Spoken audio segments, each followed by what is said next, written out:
Բարև ձեզ, ես հիմա ուզում եմ պատմեմ իմ փոքրիկ անասունների պահման եղանակի մասին։ Ուրեմն այս խոզը 2 ամսական ծանրած է և 1 ամիս հետո ձագեր կունենա։ Իսկ այս մեկը մեծ մայր է, որը 25 օր հետո ձագեր կունենա։ 25 օր հետո պատրաստում ենք ծննդաբերության։ Իսկ այս երկուսը դեռ ձագող չեն, բայց շուտով կլինեն։ Սրանից հետո գանք այս կողմ։ Սրանք մեր փոքրիկ գոջիներն են։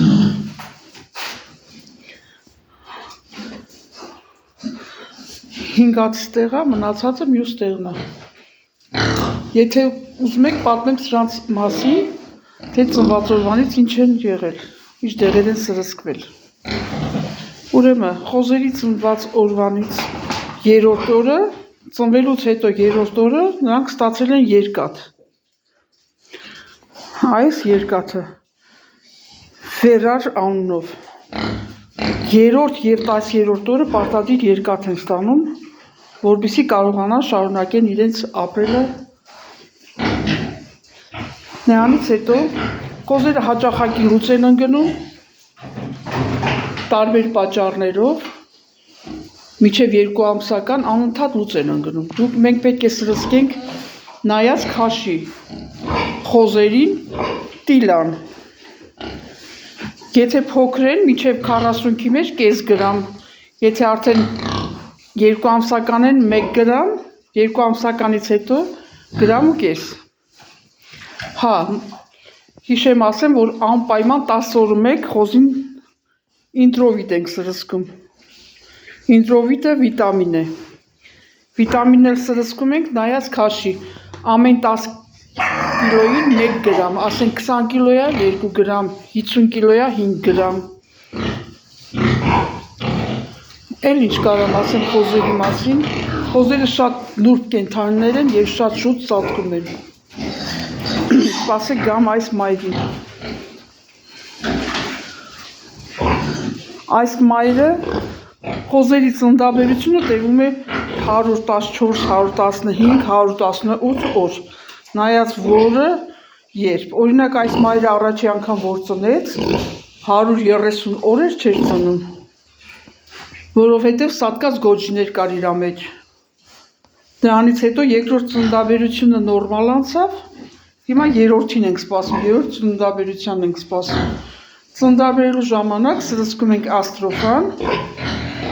արհեստական ցավեր տալու համար, այսինքն որ 1 գոջին ծնվում է, նրանից հետո աստրոֆան ենք անում, հետո անցնում է մի 30 րոպե, նորից ենք աստրոֆան անում, արդեն ցածր դոզայով, առաջինի ժամանակ 4-ից 5 գրամ, երկրորդ անգամ սրսկելուց 2 գրամ։ Էլ ինչ կարամ ասեմ խոզերի մասին։ Հիմա հիշեմ ասեմ, էլ ինչ պետք է ասեմ։ Այս 2 խոզերը 2 ամիս է քաղի չեն գալիս։ Պատճառը չգիտենք ինչն է, համենայն դեպս սպասում ենք։ Իսկ այն 3-րդը հենց իրանց տարիքին է, արդեն 2 ամսական ձագով է։ Այս է 2 ամսական ձագով է։ Իսկ այս մեկը 25 օրից կծնի։ Ես ճիշտ է ունենց հայտնի անասուն պահող չեմ, բայց իմ սեփական փորձից եմ ես ամեն ինչը ասում, որտեղ 2 տարի է արդեն զբաղվում եմ այս գործով, որը շատ ծախսատար է, չափից ավել ծախսատար է։ Ուտելու մասին։ Այս մեծերին տալիս ենք մենք թեփ, գարի, ցորեն, կուկուռուզ, խառնում ենք իրար, տալիս ենք չոր վիճակում, պարտադիր ջուրը պետք է լինի, Իսկ այս մնացածը սնվում են հատուկ կերերով, որպեսզի լավ քաշ հավաքեն։ Նրանց հատուկ կերն է, այսա ցույց կտամ։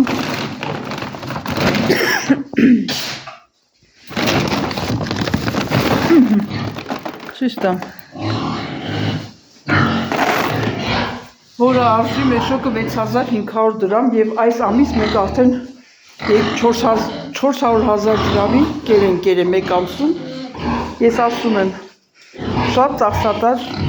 գործ է, եկամուտը քիչ։ Ուրիշ բան, եթե ունենաս հողատարածք, դու քո սեփական գարին, ծորենը, կուկուրուզը ցանես եւ վերցնես եկամուտը։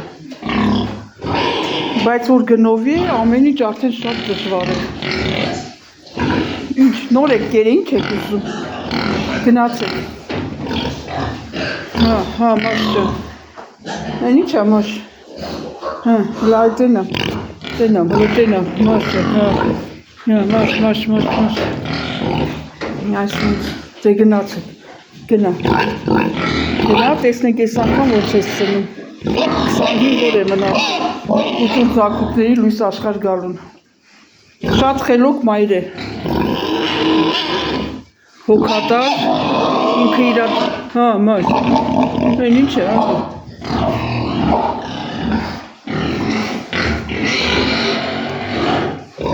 մի խոսքով այս էս փոքր անասնագոմ է, հույս ունենք աստված տա,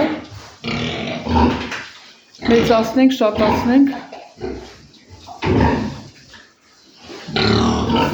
հա, մաշ, քեզ ինչ է էլ է, ինչ է, հա, ինչ է, դարի քեզ էլ, ինչ է կաղի գալիս, քեզ ինչ է էլ է, դերեք սրս կեզ,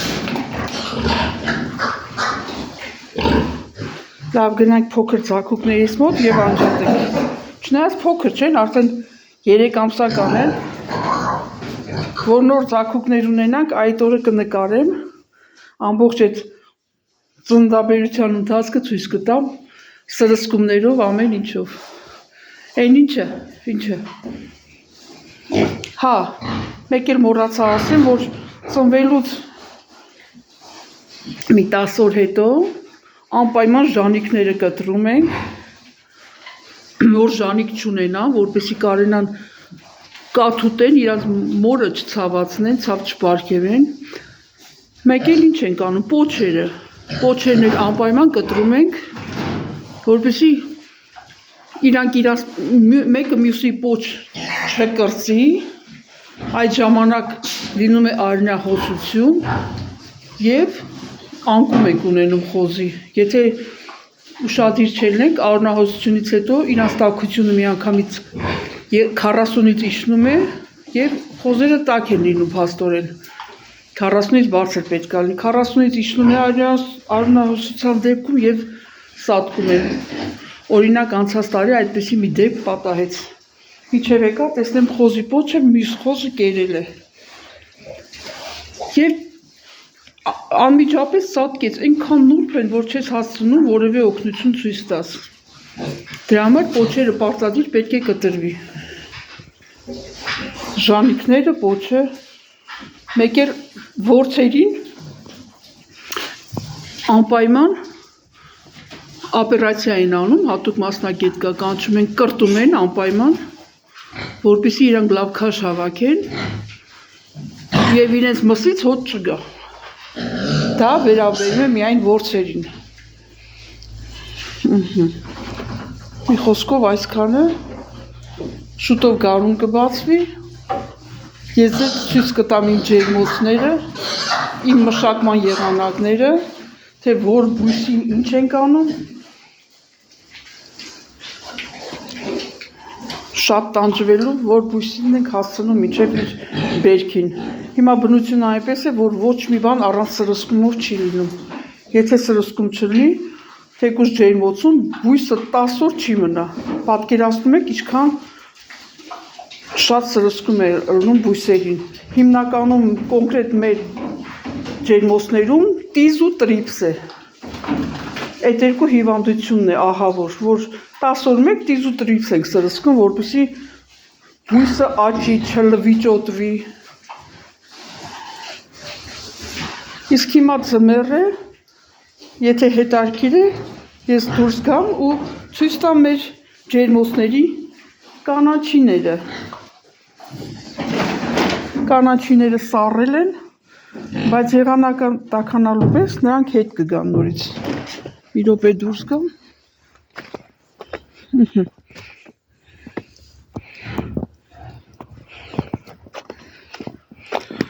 Սպես էսի առաջի, վերջի ջերմոցներ։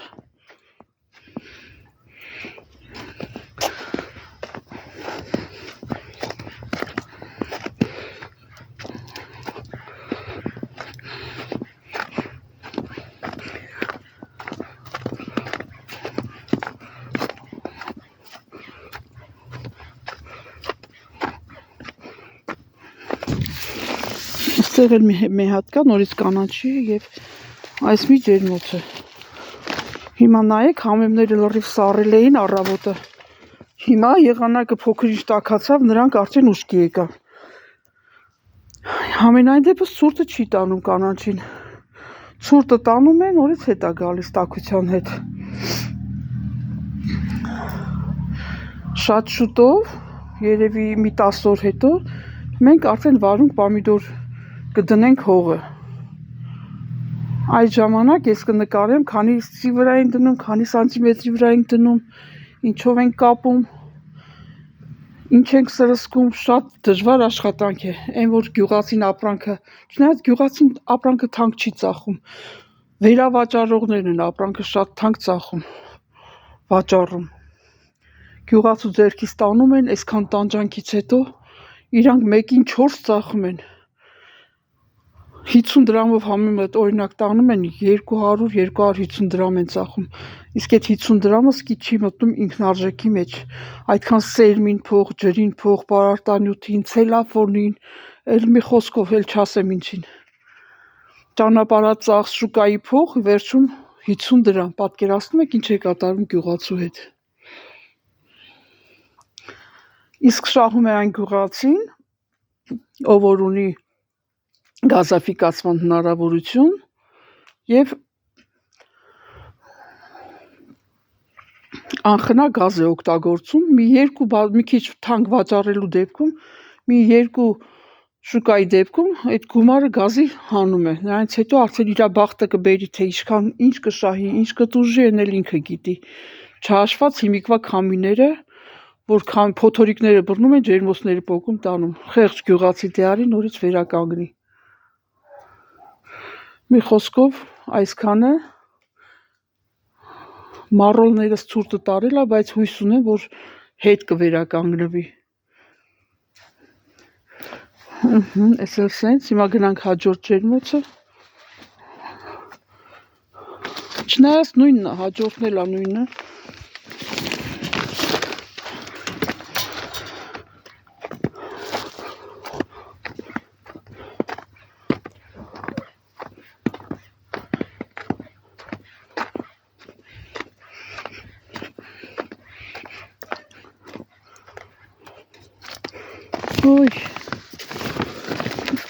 Այս մի մարկը ազատ ենք թողել, որպեսզի թաղար թափենք, պամիդոր, բիբար, մռու բիբար, վարունգ, ամեն ինչ, բացարձակ ամեն ինչ։ Ընթացքում ես թեկուզ հիմա ես ոչ մի բան պակաս չունեմ։ Ինչ պետք է իմ տանը կա։ Կարամ ամիսներով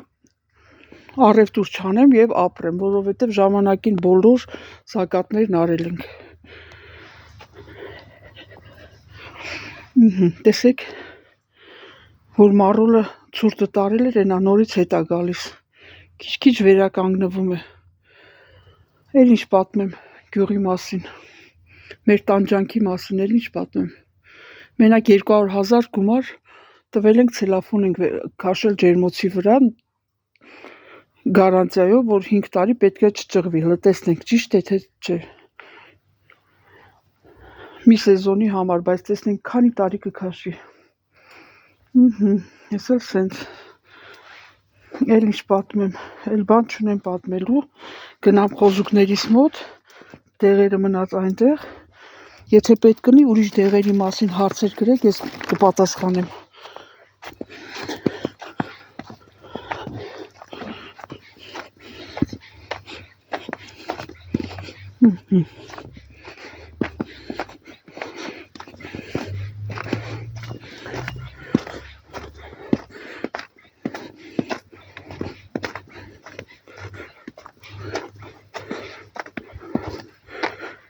Ինչպես գիտեք, ես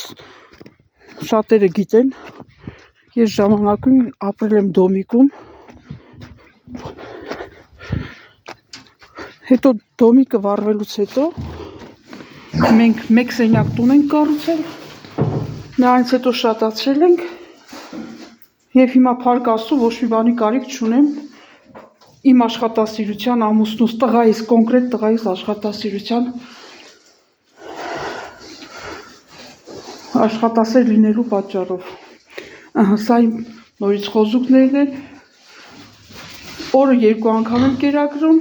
առավոտ իրիկուն, ճիշտ է պայմանները շատ լավ չեն, բայց թող գարուն բացվի պայմանները կլավացնենք։ Հələ մաշ։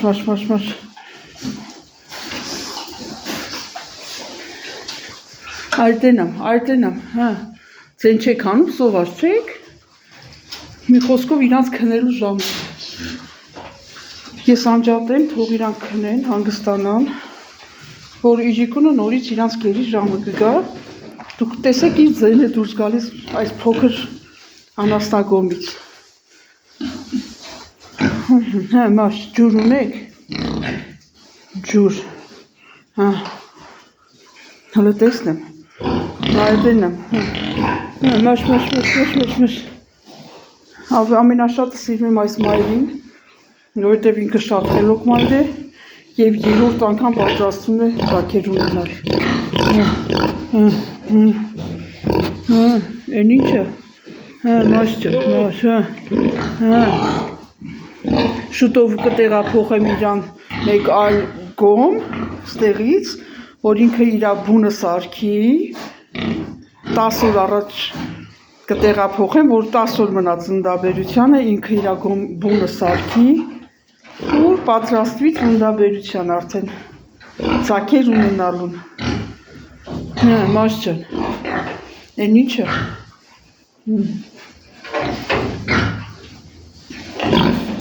Հա, սոված ես, չէ։ Անտիբիոտիկ էլ պետք է այս երկուսին պարտադիր անեմ։ Գնամ շպրիցները բերեմ, ես երկուսին անտիբիոտիկ անեմ, իրանց թարախային մասը մաքրվի, եթե կա։ Նրանից հետո արդեն ես երկուսին էլ պատրաստենք մայր դառնալու։ Կլինի 4 հատ մայր, տեսնենք կարանք, Աստված առաջ։ Մեր խոսալը շատ քիչ է, ամեն ինչ Աստծո ձեռքում է, Աստված կորոշի։ Կշատանան, թե չէ։ Ամեն օր փառք տալով Աստծուն, քաշենք մեր առօրյա հոգսը։ Արդեն 19 րոպե նկարում եմ, կներեք երկարացրեցի, բայց ուզում եմ 20 րոպե լրանա։ YouTube-ի պայմաններն է, 20 րոպեն պետք է լրանա։ Էլ ինչ պատմեմ։ Մի հատ խոզ ունեինք, չէր կարում ծննդաբերեր, բոլոր ձագերը սատկած ծնվեցին, 15 ձագից 9 սատկած ծնվեցին, բայց մեծ առողջ ձագեր էին, ուղղակի մայրը չէր կարում ծննդաբերեր, այդքան էլ սրսկում արեցինք, չկարողացանք ձագերին փրկել, պարկերով խեղդված ամուսինս հանում էր, չէր կարում ինքը ծննդաբերեր, ճարահատված միջամտության արեց ամուսինս, հանում էր ձեռքով, որպեսզի որ մայր չսատկի, ձագերը սատկած էին ծնում, հերիք չի, մայրն էլ չսատկի։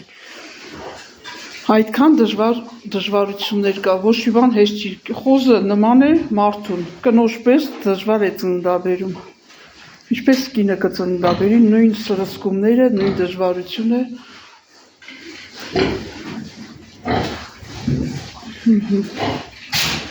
Նախորդ դեղերն առնենք պատրաստենք, որ պատրաստ լինենք մեր մաշի ծննդաբերությանը նախորդ պատրաստություն տենանք, սպասենք, Աստված առաջ։